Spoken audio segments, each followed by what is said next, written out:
Protesters knocked down this Confederate monument at this anti-racist rally from earlier this evening in Durham, North Carolina.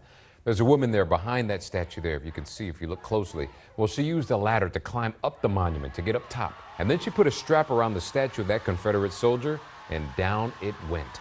They then pulled it to the ground, and once it hit the ground, the cheering started. And then some protesters started kicking the statue. You're going to see that shortly. There it goes. The Confederate Soldiers Monument was dedicated way back in 1924. Well, the protest was held all in response to a white nationalist rally that turned violent Saturday in Charlottesville, Virginia. In Durham, North Carolina, tonight protesters toppled a statue of a Confederate soldier engraved with words, "The Confederate States of America." North Carolina's Governor Roy Cooper just posted this tweet supporting the demonstration. He wrote, "The racism and deadly violence in Charlottesville is unacceptable, but there is a better way to remove these monuments. #Durham." Back now with the panel. Should these monuments be taken down? And Scott, you weighed in on this. Yeah, I'm from Louisville. We just took one down. There was a statue in honor of Confederate soldiers that was originally, at the turn of the century, the last century, put in the middle of a field, but wound up over time in the middle of the University of Louisville. And for many, many years, the town debated whether to take it down, and finally the mayor and the old president of the University of Louisville took down the Confederate monument. There's still another one in Louisville that we're debating on now, and the mayor of Lexington, Kentucky, has now come out and said we should take down the monument. So this is going on in towns all over the southern United States. There are Confederate monuments everywhere, and I suspect because of the weekend events, we're going to see more of these debates. I don't think people who live in the North, people like me, have any idea how many memorials there are like this. Here are a couple examples. In Alabama, they don't celebrate Martin Luther King's birthday. Right. They celebrate a joint Martin Luther King, Robert E. Lee holiday. There is a Confederate Memorial Day holiday, you know, a war to preserve slavery. I mean, and you know, you go anywhere in the South, you go to the grounds in Austin of the state capitol. There are enormous memorials to the Confederate. Yeah. I mean, I don't know where you would start, but you should start somewhere. And the interesting thing politically about this debate is because there are so many Democratic mayors of cities, it's a debate that's happening within the Democratic Party, especially in the South. But, I mean, the counter argument for some cities is, and in Charlottesville, the mayor, you know, told me earlier they had appointed a commission, majority African American commission, who looked into this issue for a long time and decided not to take down the statues because the African American members on the commission felt that it was basically kind of pretending that history never happened, and that it's important to keep it as a memory of what happened. I have mixed feelings about this. My mom and I actually were just talking about this over the weekend, based on what happened. But I think that you can't erase history.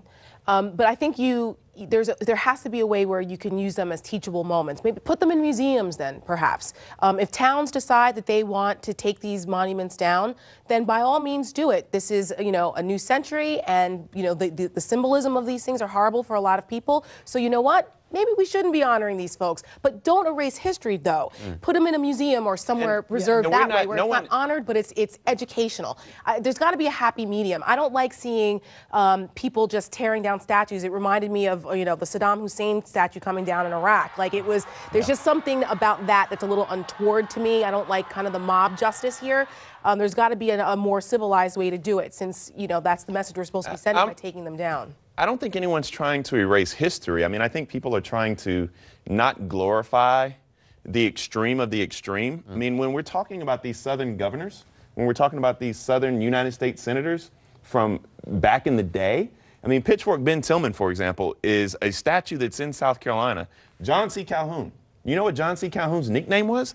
They called him John C. Killicoon. Yeah. That is what they called him. Pitchfork Ben Tillman, and I want to get this quote correct. After President Roosevelt met with Booker T. Washington, he said the action of President Roosevelt in entertaining that nigger will necessitate our killing 1,000 niggers in the South before they learn their place again. This is somebody who's revered with a statue that simply says he was a governor. He was a senator. Yeah. You know, he created our state constitution in South Carolina. There's no truth to that. And so for someone who's a little brown boy in South Carolina, I mean, people have to understand that oppression. And you were right how geographical that is, Jeffrey. Brian Stevenson is a civil rights leader in Montgomery, Alabama. Many people know the Equal Justice Initiative. He is building in Montgomery a memorial to the victims of lynching. There is no memorial to the victims of lynching in the United States. Montgomery has dozens of memorials to the Confederacy. And that may be one answer, that you don't take down the other memorials, but you add other memorials. Well, yeah, Southampton, Virginia, there's no memorial to Nat Turner, who led a slave revolt, which didn't last very long, but was an important chapter in the history. There's one little roadside marker. There's a lot of monuments to, obviously, to the Confederacy there. And, a Democratic mayor who took a different approach than the mayor of Charlottesville is Mitch Landrieu in New Orleans. New Orleans is a place where slaves were sold. It was one of the capitals of the slave trade, and there are no real monuments to that in New Orleans. Mm-hmm. There are dozens of Confederate monuments. He gave a very important speech a few months ago that a lot of Democrats. Incredible speech. Yeah. Actually, and there are a lot of us who are. I'm waiting on Mitch Landrieu to call me so he can come to South Carolina, because that catapults him. Some people want to try for president. That catapults him into another stratosphere, because someone had the audacity to have courage to stand up against something which is pervasive in our culture right now, which goes back to the white. Which is a huge deal in New Orleans too, which has a history of.